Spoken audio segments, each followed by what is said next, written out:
to Tub Talks with Damon. In my tub this evening is my very special guest, Daniel Nardicio. And I am so excited to have you here, and honestly a little bit nervous, because the words legend and icon are passed around a lot in the gay community, and that's really important that we have them. But you, to me, have really been the embodiment of so many of the ideals and values that I hold sacred, both as a mental health professional, as a sexual health educator, and someone who considers themselves to be politically active in many ways. I often look up to you, and I'm going to explain why in a moment. But for many people who follow my work, you probably don't need a lot of introduction. But Daniel Nardicio is the producer of many nightlife events, clubs, bars, and for the better part of 2 decades, has been providing venues for queer people in New York City to socialize, have fun and play and connect. So thank you for being here in the tub. Thank you. This is an honor for me. This is really fun. I'm so glad you're here. I've been asked to do a bunch of podcasts, but this is the first time I've been asked to do it naked. And I'm like, sure. And we're here naked in my tub, in the bathtub, and like totally to be able to naked. share that. Like, okay. Oh yeah.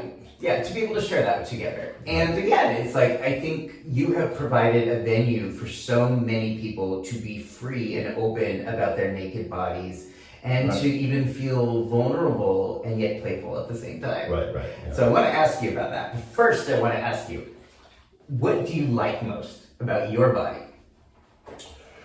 Well, as you get older, things change, right? So, like, some guy might be like, I like my stomach when I'm in my 20s and 30s. And I think my legs are my favorite part of my body because, the legs are like the spring comes and like you see guys walking around in shorts and you kind of see their legs and it's like it carries them, there's strength. There's something about legs that are really sexy. Guys are like walking around on them. Other things like you can guess, like, oh, does he have a big dick? Does he not have a big dick? Does he have a nice ass? Whatever. But there's something about legs that are just like so universally sexy to me. And I've always liked mine because they've supported me, no pun intended, for many years. And I remember years ago, I got a massage from this guy, and I don't really do sexual massages, but it kind of turned sexual, and he was like, your legs are so sexy. And I remember thinking, I never thought about my legs. And then I kind of went home and looked at my legs, and I was like, you know what? They thinned as you get older, which tends to happen. But I was like, yeah, I like my legs, And so since then, I've been a little bit like a leg fan of my own, I love that. I love that. And I think so often as gay men, we are conditioned or just in the habit of thinking about our bodies as a vehicle to criticize or look for flaws, and or get validation, or to try to get external validation. But then, like, once we get it, how long does that last? Right, exactly. Right. So I think this idea of really thinking about the things about our physical body that we like, that we appreciate, are relevant. Right. And that so going back to 20 years ago, let's go back to 9/11. It was shortly after that time, as I recall, you could correct me if I'm wrong, that you started in creating these spaces for gay or bisexual queer men to socialize and play, that were really affirmative, that were really supporting what we're about. Was that your intention? Well, yes. The whole thing, I fell into it. I was an actor that was working at a law firm, and I remember that very well. Richardson, Mann, Casey, and Rooney, this law firm in 30 Rock. And I remember being like, what's going to happen with my life? Because I'm an actor that's not getting work. And I was at that point like 31 years old, and I was like, this is not going to happen for me. And then I was dating this guy who was younger, and he was so cute. And he was going to Brandeis University in Waltham, Massachusetts. And he literally moved to New York, and he had an agent, and he was in a movie, and like all of a sudden the movie did really well. And I remember thinking, oh fuck, like that time had passed. I'd never been cute. He was really cute. What? Wait, did you just say you were never really cute? No, I was never cute. No, and I'm not like, that's not a judgmental thing about myself. Like, I like myself, but cute is its own thing, pretty is like a special thing. Okay. A friend of mine is a very well-known painter, And he paints a lot of guys for like Abercrombie and Fitch, stores and stuff. And he paints a lot of guys. Once he said to me, Daniel, you're never gonna have to worry because pretty doesn't age well, but handsome does. And you've always been handsome, so you'll be fine. And I'm not saying I've aged well, but I've seen now people that were really pretty in their 20s, like really adorable, and it doesn't age so well because maybe they're holding on to it, they're trying to hold on to that cute thing, and that doesn't age well, or maybe it's just because like those features don't age well, I don't know. But I just realized at that point, like when I was younger, that like that isn't what I'm gonna put my investment in, is being adorable. I started in like 95, I think it was 95, I think, yeah. So I did it way before 2011. Wait. Sorry. The wall came down to Berlin in 89. I moved to Berlin in 90. I moved to New York in 95. So I started like at around 98, 99 to like really do what I was doing. Wow. Yeah. So what was the first step you took to fulfill this intention, this goal of yours? So I left Richardson, Man, Casey and Rooney, which was a really sweet job, but like it was like, as a law assistant, not assistant, but like a secretary law firm. And I was like, this is a dead-end job, and I leave every day. And I loved the guys that worked there. The lawyers were great to me. They loved hearing my stories because I would go out to like the Cock or different places and I'd go back and be like, this happened. Like, oh my God, they loved hearing it.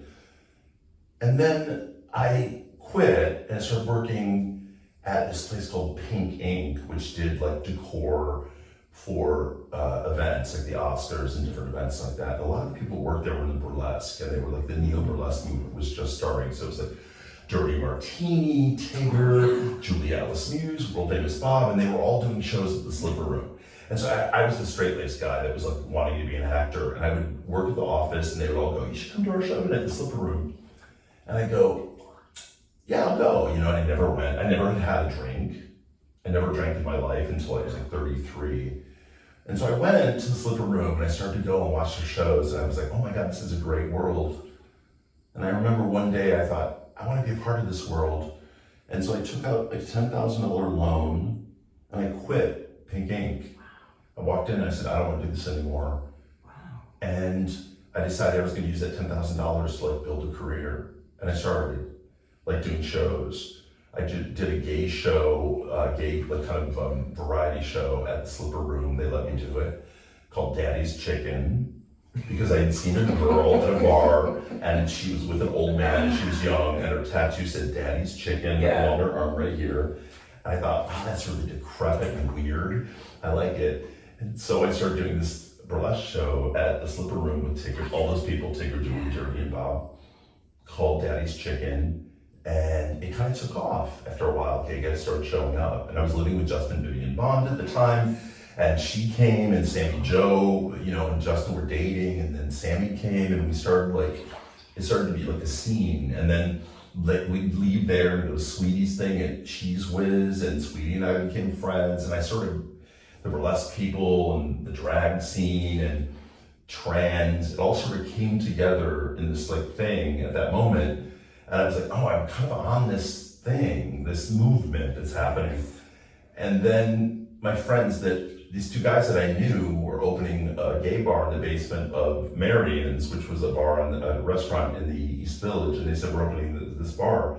Do you want to help us open it? I was like, sure. And I did it, and that kind of took off.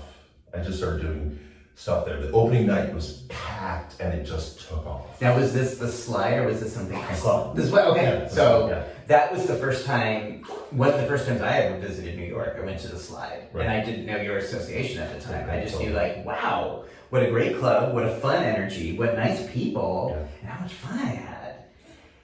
It was an amazing time because I would just try stuff out that was in my mind. So Sweetie, I called Sweetie, and I didn't know her, and I would go to Cheese Whiz, which was like this amazing party that she did at Parkside Lounge, and I said, can we work together at the Slide? You want to do something? So we did something on Saturday nights, which was called High Life, Low Life, where she took upstairs the restaurant Marian's, and I took downstairs the Slide. And we did this thing where downstairs was like down and dirty, low life, and upstairs was high life, meaning she had like lip sync, and at the time she was called Berlina, but she's Lena.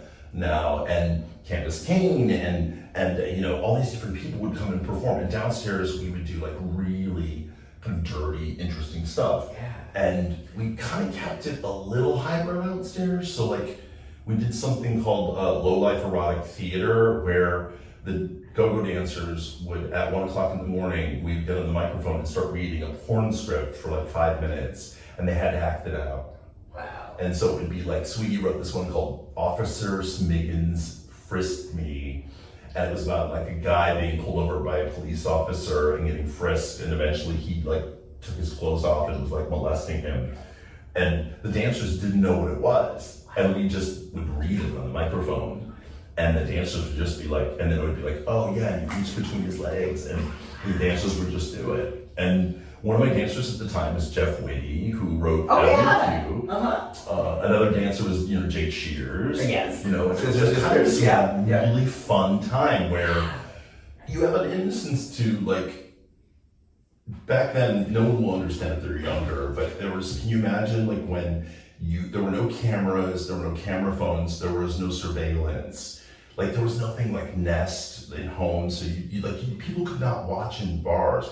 I guess there were surveillance cameras back then, but they really didn't, no one I knew really had them. They were super expensive. So you just kind of like had a world where you could kind of go out and do whatever you wanted to do. And of course, a lot of these people and me were younger. So we didn't know, like, you know, we didn't know that we were gonna like end up in a scene. Like, you know, people didn't know they'd become rock stars, or they would win Tonys, or that they would end up being like fashion icons or whatever. You know, so everyone kind of did whatever they wanted to do, and that changed a lot with camera phones. The beauty about camera phones, I love them because we're catching people, cops killing people. Yes. You know, so yes, I don't get to, you don't catch some hot twink getting fucked in a bar, but you catch, you know, people getting killed by the cops. So I'm like, fine with camera phones. I'm kind of fine with the change. People are like, oh, it was so better back then. I was like, really, was it? You know, it's much better now. You know what I mean? If you're like a person whose life's in danger, you know? Yeah. But that kind of thing. That's why someone like Linda Simpson, who I adore, she was able to capture so many people in, you know, all these bars and stuff like that. And you're doing things, not that she caught sex stuff, but, you know, drag queens and stuff like that. And really candidly, you know, Nan Golden, people like that, because people just go like, okay, I'll let you take a picture of me in the bathtub or whatever, you know? Yeah. So it's an innocent time, and that innocence is gone. But with that innocent gone, now we're able to catch cops like, you know, Derek Chauvin, and that's a good thing. And it was also, I mean, the idea of gay people being open and sexual in the 90s, I recall, I was living in San Francisco, but it felt more subversive because we were still a highly stigmatized group, and because of the AIDS crisis, there was this whole idea that we are not supposed to be celebratory. We are not supposed to be playful and naked together without shame. I don't agree. Okay, say more. I think that from the day that I started doing events that were like sexual and celebratory about sex, gay men flocked to it. Yes. Well, I mean, you had the ability to kind of see through the bullshit. There were a couple people. And tap into what people There want. were people that were judgmental, you know? There were people that picketed against my events on Fire Island. This guy who died recently, I can't remember his name, but there was someone who wrote an article about me that was kind of not very nice, and he actually stayed at my place on Fire Island this summer and apologized to me, because there was an article that was like, you know, he's complaining about like the police coming after him, but like what he's doing is illegal. And I said, yeah, but what I'm doing is illegal. It's like really, you know, I'm allowed to say that I think it's kind of shitty they're coming after like gay men that are like, you know, in a safe environment, that are like kind of fooling around, when like the cops have so many issues that they should be dealing with that are more important. Gay men, from the day one that I started doing the stuff, I mean, first the Slide, it was just like a fun little place, and I'll never forget, like we had a Christmas coming up, Sammy Joe and I had this party called Tiger Beat. It was on Thursdays, and it started to like wane, as parties do, and like a year and a half in, people weren't really coming, and we were like, what do we do? And it was Sammy Joe who said, let's do an underwear party. And ironically, I had just looked at like a list of events that had happened at like the Anvil. And I'll never forget the Anvil. It was like Tuesday night toilet training tactics, Wednesday night underwear party.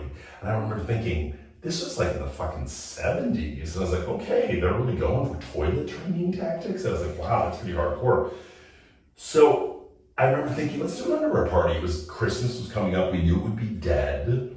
It was a Christmas night. Sandy, Joe, and I were doing this party. And I said, it's going to be a Thursday. It's going to be dead. So I said, let's do it. And we announced it. We did it. And it was packed. Like the Kochek guy, the poor guy, I remember Garrett, RIP, he died a few years ago, but he was slammed. He was the only person doing Kochek. There was no system. I'd never done it before. We thought that like maybe 20 people would show up. Hundreds of people were showing up. Like it was packed, and like the poor guy was like slammed beyond belief. And at the end of the night, of course, he was super slammed because people were like wanting their bags. And like I said, there was no. And underwear party, people like try to copy me, and they like hire a person. Girl, get it together. You got to get people a system. You got to get people their clothes. But we didn't at that point, and it was bedlam. Like it was like crazy how busy it was, and it was a snowy Christmas night. And I learned from that like that was like 98, 99. Wow. And I was like, oh no, young gay men aren't like, they're willing to use condoms.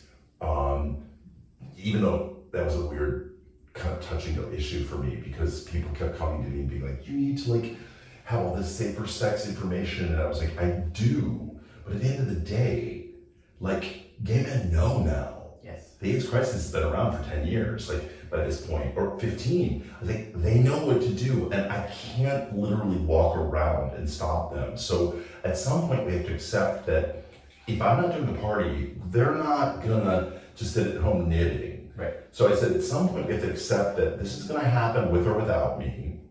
And we weren't charging much, it was like $5 to get in. I'm not making a killing here, but I'm offering this environment, and I'm not that guy. I would never go to that party. I've never gone to sex parties. Well, I just say never, but I've maybe a few times in my life I've gone to sex parties. Certainly not the last 15, 20 years because I've never been anonymous enough. You know, every time I go, it's like, oh hey girl, how's it going? Or the guy throwing it, I know, whatever. So I don't go.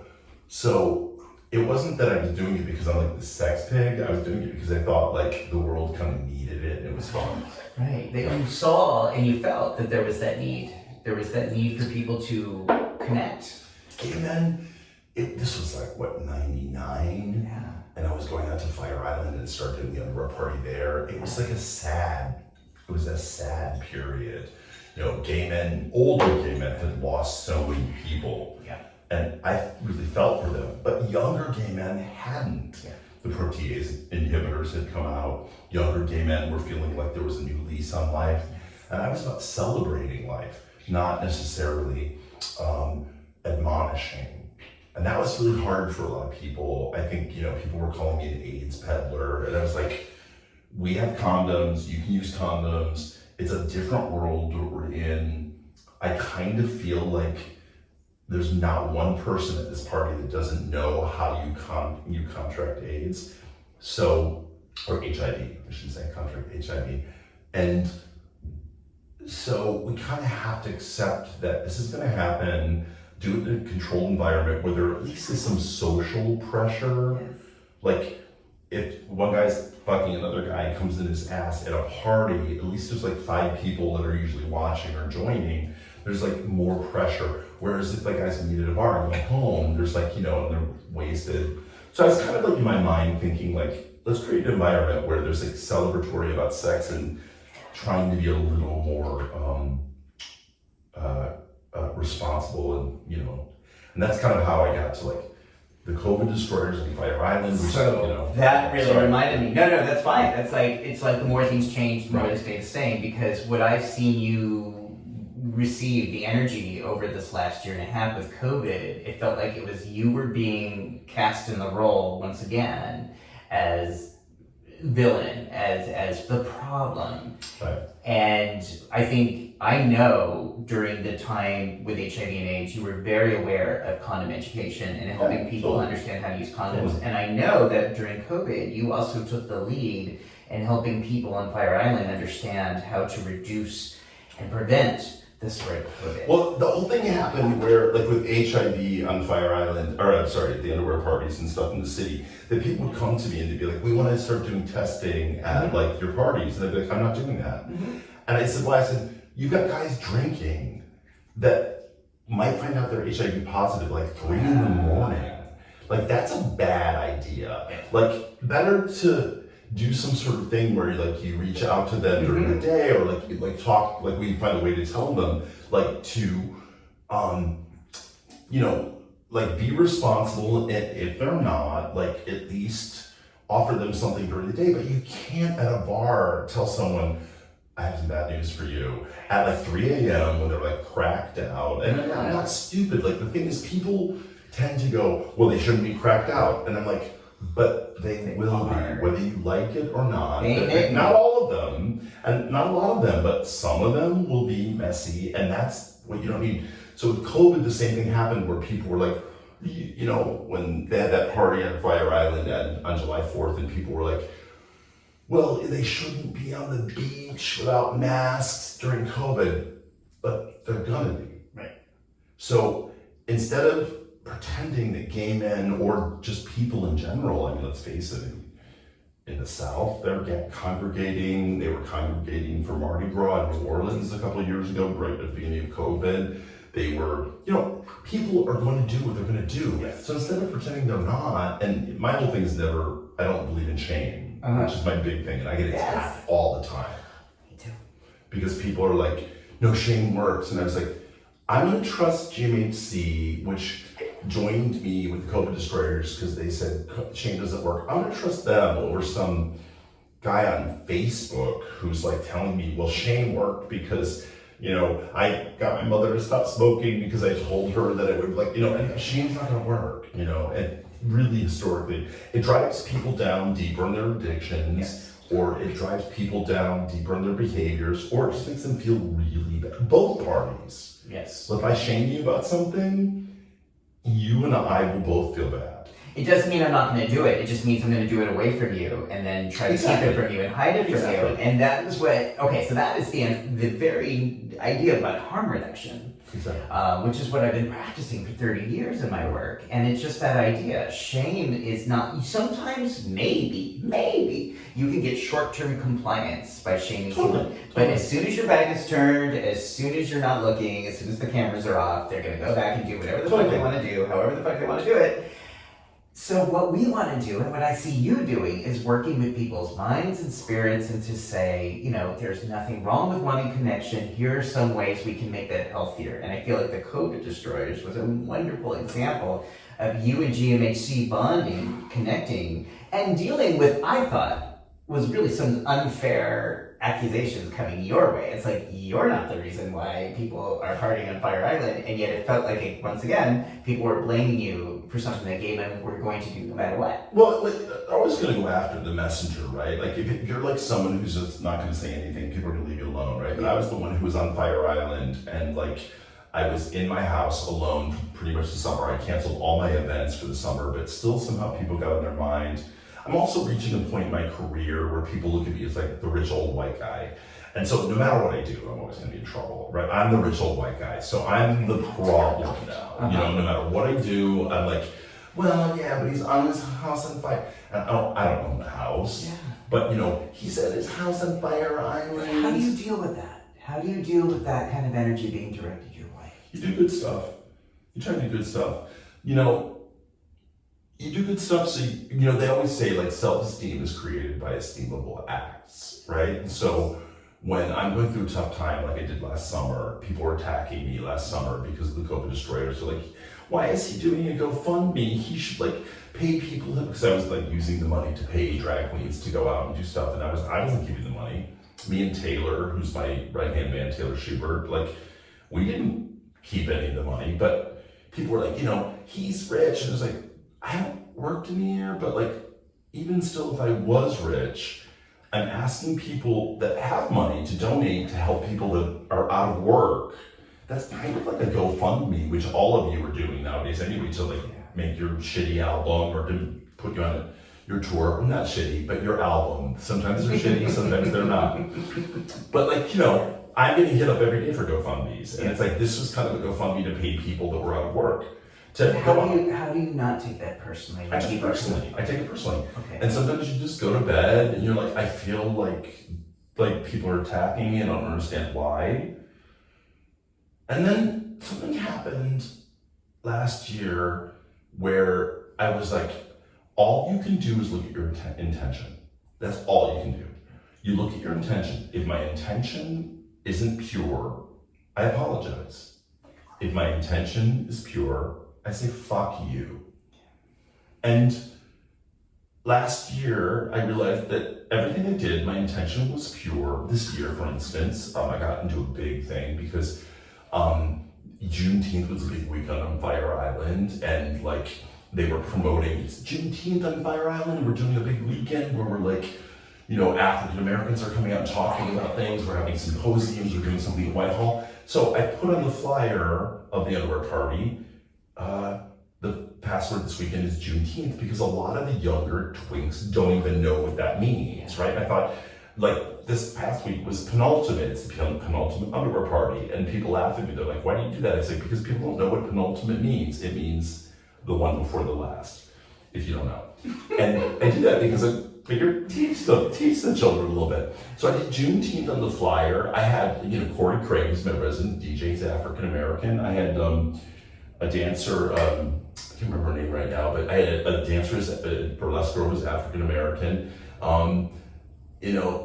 I basically had a very diverse staff, and people just saw Juneteenth on the flyer, and they were in LA, and they just started attacking me, and they were like, oh my God, and it was the night of the party. The flyer had been out for a week, it'd been on social media, but then that night I went to the party, and then people were like, cancel him, he's racist, Juneteenth, and they thought that as if I was throwing like a slavery-themed underwear party, or as if Juneteenth was he's making all this money off Juneteenth. It's like, girl, my party does well. The password doesn't really dictate how it does. Mm-hmm. I did it because I was trying to kind of get people to say the word, and think about the word and whatever. And was it the right decision? Maybe not. Should I be excoriated for it? Definitely not. I went to bed that night 4 a.m. with so much hate mail, and Instinct wrote this article about it, which I haven't read, but I don't read that shit, about me, about misguided promoter did this thing. And I just was like, I woke up in the morning feeling really bad, and then I thought, what was my intention? It was just to, it was not to hurt anyone. And then I thought, fuck them all. I thought about RuPaul, and I thought about a few people that I know that I really respect that don't pay them any money. They're not paying your bills.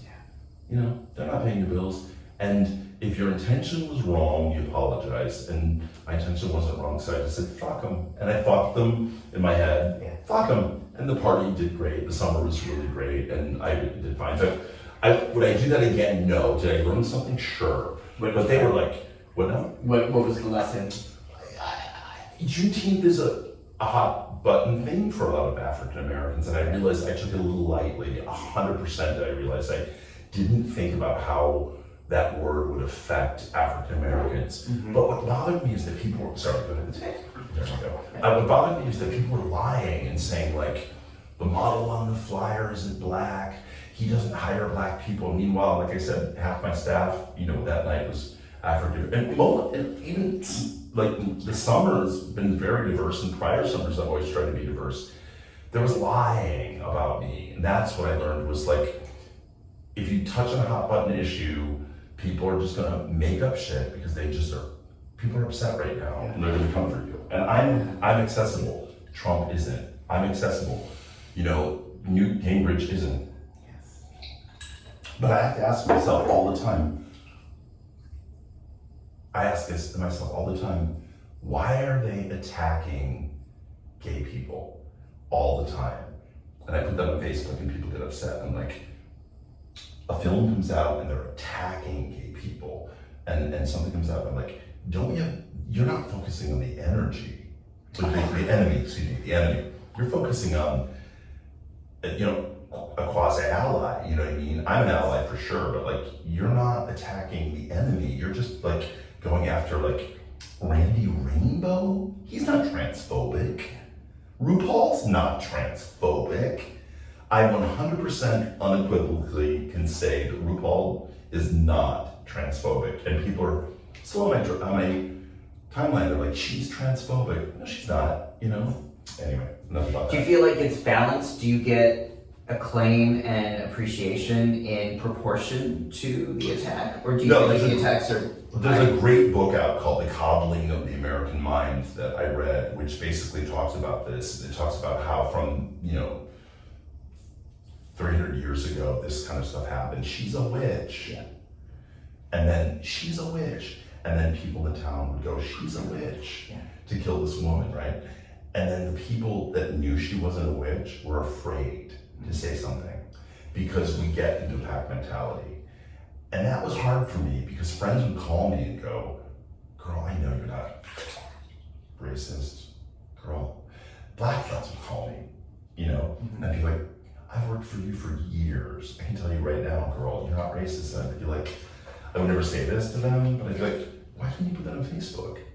Why can't you defend me? So I felt like I was alone defending myself, and people were afraid. I had a friend of mine who's trans, who is, pretty well known and whatever, and she wrote me and she was like, girl, I'm sorry you're going through this. I didn't defend you because I felt like I didn't really want to get involved. And I was like, but you're calling me and telling me what people are saying about me, so you're involved. Like, you know me, like you're my friend. And I kind of distanced myself from her.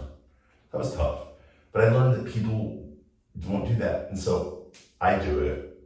And I realized that when I do it, like Randy Rainbow, I don't even know him. I was like, girl, Randy Rainbow ain't transphobic. And people are like, I'm a black person and you can't say that. And I was like, you know what? I'm out. I can't say that. I don't know the guy, but I mean, his tweets are transphobic. Yeah. Okay, so at the end of the day, you have your integrity. You have your values. You know what your intentions are. And you know that sometimes people are going to misunderstand or misinterpret or just make up shit. But I hope you also are hearing the other side of that, of the people over the last 2 decades whose lives you've enriched. Oh, totally. I mean, you're getting that balance, I hope. Oh my God, I'm fine. Like, at the end of the day, I'll go through a night where a bunch of people will come after me, and I'll feel like I want to die. And then the next day I'll go, girl, you better look at life. Like, you've opened these bars, you've done these things, you've had these parties, you're fine. Like, but there's a moment where you go home and you go, God, am I a shitty person? And that's a little tough. And it's hard too, because like in the race thing right now, a lot of white people want to jump on board because they want to look like, hey, I'm really cool, I'm really not racist, so I'm gonna attack this person. There's a lot of piling on right now. Right. And I'm trying not to do that, which is really hard for me, because when I see like a Republican that's like Marjorie Taylor Greene, it's horrible, whatever, I think, did she really say Jewish space lasers? Because now I know how we twist things. And then you go back and look and you're like, she didn't really say it quite like that, you know what I mean? Yeah. So she's still fucking bonkers, but you know what I mean? Like, people are kind of twisting things, you know? Yes, there's kind of like, I don't need to pile on someone, is my point. Right, there's an energy around attack, and again, that has nothing to do with my experience with social media. That's sort of, look, you could look at the Twilight Zone episode, The Nightmare on Elm Street, and they talked about this in the 1950s, was like how there was such a mentality around people uniting behind the monster. Who is the monster? You're the monster, you're the monster, you're the monster. And there's community that people, or a false sense of community that people form. So what I'm thinking about and why I'm doing these interviews is just like how we create community around other ideas about saying, okay, I'm not perfect, you're not perfect, I don't know anyone who's perfect. But to me, perfection is not the goal. It's like, instead of calling people out, can we call people in? Can we call people into their integrity Well, of better that's what the COVID selves? destroyers were. And those people that really loved it, people who came up to me and they were like, that was amazing. I think as a country, we're kind of fucked because we are bordered by 2 oceans and 2 countries that are pretty much non-threatening. Mm-hmm. And so we kind of are safe. So now we're attacking from within. You know what I mean? Another country, if they were attacked from the outside, like they would coalesce, they would join. We're now attacking each other. Like we're a country that's just like all over, like attack. When I did the COVID destroyers, like I said, people were coming after me. But what I realized afterward was all these people would come up to me and be like, that was really cool, or, you know, that I thought that was really great. Did I change the world? No. Am I going to change the world? Maybe at some point. But right now, it's like that old saying that, I can't remember her name now. She dated Lenny Bruce. I can't remember her name right now, but she said, I used to want to change the world. Now I just want to leave the room with a little dignity. Okay. You know, and I kind of feel like that now. I used to feel like I was like this brash young man. I want to change the world. Now I'm just like, don't fuck with me. Just let me leave the room with a little bit of dignity. Yeah. What do you think is the most misunderstood or misinterpreted thing about you? I think the hardest part is that I have opinions. Mm-hmm. And I think they're really thought out opinions. They're not always going to go with like what everyone says or feels. And I think that sometimes people think like, he's a Republican, he's crazy. You know, I had this thing that I put on Facebook and I was like, stop having children. Stop it. Don't expect me to be happy for you because you had a surrogate or you're a straight woman that got pregnant, we're pregnant. You're not both pregnant. You're pregnant. In 8 years, the average marriage ends in 8 years. You might be alone. We're not pregnant anymore. We're not raising a kid anymore. Stop it. The world is overpopulated. Stop acting. And I remember once I put on Facebook, pregnant women should be treated like smokers. Stop asking me to celebrate you. Because if you all stopped having kids, we would be in a much better situation worldwide. Of course, what happened is a lot of the friends of mine that work in burlesque that are, you know, straight women and straight women in my life, they were like, you're an asshole. They're coming from a biological thing. They're not thinking what I'm saying. And I said, why don't you adopt? They're like, we want to have kids. I said, adopt. They go, do you know how hard it is to adopt? It should be hard to have a kid. It should be hard. It should be as hard as it is for me. I wanted to adopt for years. I can't adopt. I'm a single gay man who throws underwear parties. I'll never be able to adopt. Even though I can give the kid an incredible life as opposed to what I know from, I was raised in an orphanage and foster homes, what it's like. I can give the kid the best thing in the world. I have an extra bedroom. I have friends that can take care of them. I have like an incredible, but I can never have a kid. And then these women are like popping out children left and right and they're expecting you to be like, yeah, you gotta work. I'm like, no, you shouldn't be. Take that kid that is 3 with a horrible situation and give them a chance. And so when I say stuff like that, people go crazy because I'm going against their biology and they think that I'm being like, and I'm like, no, let's take care of what we have. But that's not the popular belief. The popular belief is, oh my God, you're pregnant. Oh my God, congratulations. Or, I also think that straight women shouldn't be going to gay bars and acting like I should be happy they're there. And gay men think that I'm misogynistic. And I was like, no, I throw a party on Fire Island for, a lot of people every weekend. And straight women come in and act like they own the place. And I'm like, this is not for you. Do not act like they'll come in and be like, I'm not wearing underwear. And I'm like, this is an underwear party. I couldn't care less if you're here. No one cares if you're here. You either do it or I'll send you to Cherries, which is a lesbian party you have the night of your life. And then people go, you're misogynistic. It's like, no, I just, anyway. You're protecting the space. You're protecting a sacred space that gay men need. But it comes across a little, I can see how when I say stuff that people think that it's a little like, oh wow, he's dogmatic or he's like, intense. And that's because I am. And there's, as you said earlier, there's integrity, there's values behind it. You're not just sporadically saying things for the sake of saying things. You, in my experience, you think about things.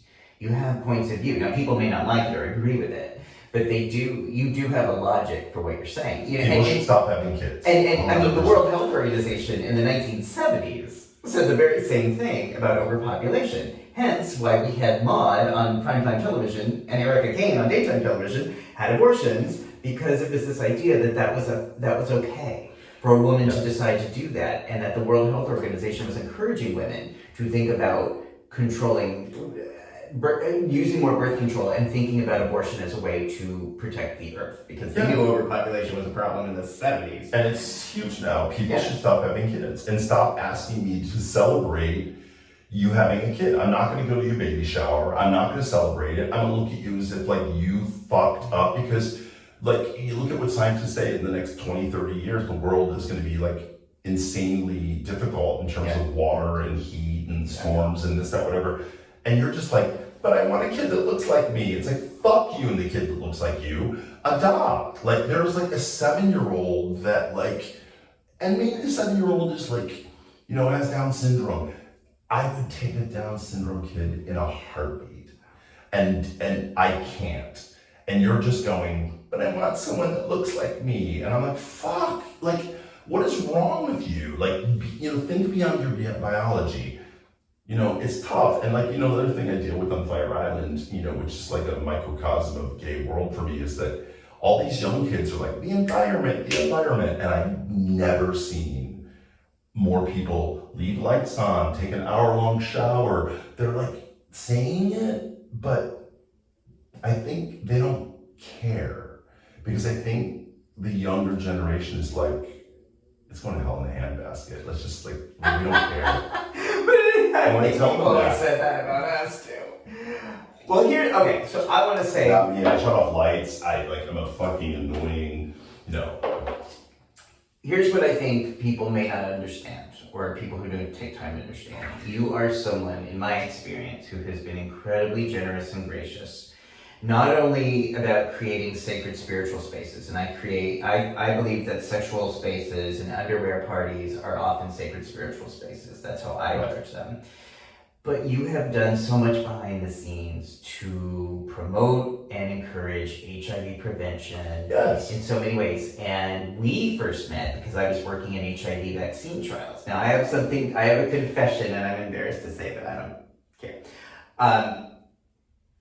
8 years ago, when the HIV vaccine trial I was working on came to an end, and my work in HIV vaccine research came to an end, we're supposed to give out some plaques and awards to people who helped us. And I recently came across a box that I had. I'm like, oh shit. That's funny. I have something for Daniel that I've had it in a box for 8 years. And so since you're in my bathtub, oh my God, right now, I'm going to take time. Wait, let me try my hands. I know, you've got, now this was supposed to be given to you 8 years ago.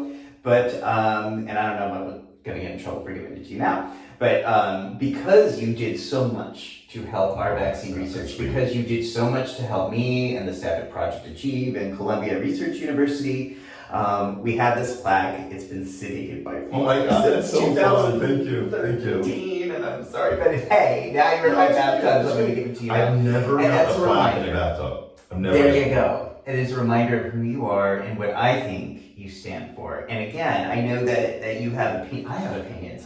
We have ideas that people don't always agree with. But what if we could have these conversations, just like we're having them, as friends, as people who care about each other, even if we don't see eye to eye, even when we do see eye to eye, to say, I want to know what you're thinking. I want to know what you're about. I want to know what you're thinking. And before we rush to judge or attack or play monster like Nightmare on Elm Street, that we really take time to care and listen to each other. Well, I'm a firm believer in that theory, which I've heard years ago, and I remember there's no them, there's only us. Yeah. And if you really realize that, there's only us, and particularly in the gay community, there's only us. So when someone attacks me, I think there's only us. Like I'm not a them. Yeah. Like, I'm not voting against anyone's rights that's gay or straight or even, like women or, I'm not like, even though I kind of bitch about women getting pregnant right now, that's my thing lately where I'm like, stop it. But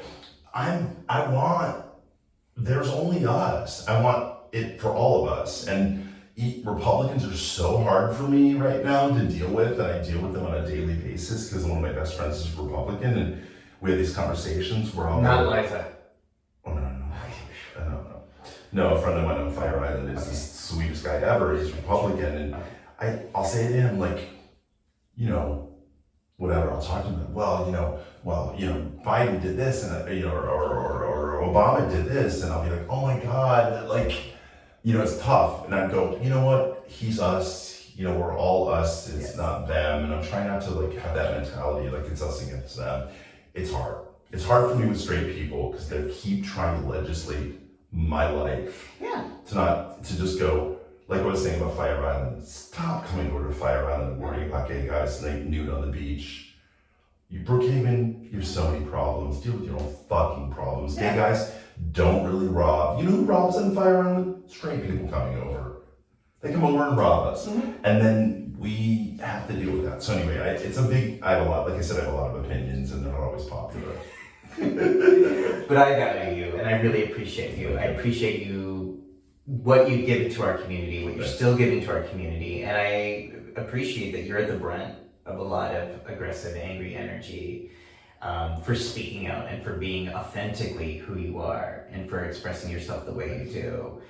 And I'm in a similar position at times, but I don't think to that degree. Right. So I thank you for that. And I just really value your being here in the tub and in this world and in New York. And, I think there's despite the messes in the world, there's a lot to look forward to. And I think we are creating this, I think you're part of creating a very different world and getting older and aging and celebrating in a way we haven't really ever seen before. Right. So thank you for that. Well, thank you, man. Thank you for this. This is great. So when people want to follow you and see what you're up to, how do they do it? Just Instagram, Daniel Nardicio, or Facebook. I mean, Facebook's about where I normally spout off. Because I don't have to go fucking a picture up. Instagram's like, oh God, I gotta find a picture to promote this idea. Although I'm saying a lot less now, because I'm like, you know what, I kind of said everything, I'm not gonna say it anymore. My new things are just like, stupid shit about like the weather. I'm trying to keep it a little bit light and cute. Well, I think when you feel ready and when you feel like you want to, that you have some views to share. Yeah. And again, I just say, like, let's keep conversations going. Thanks, man. Yeah. It's been great talking to you, seriously. Anything else you want to say to the audience, to your followers, to my followers? No, I think just what I said earlier, which is, like, just remember, like, there's no them, it's all us. Yeah. That's it. Love that. All right, everybody. Thank you for watching. If you like this, subscribe to Tub Talks right below the screen. And thank you for watching Tub Talks. Thank you, Daniel. Thank you. See you next time.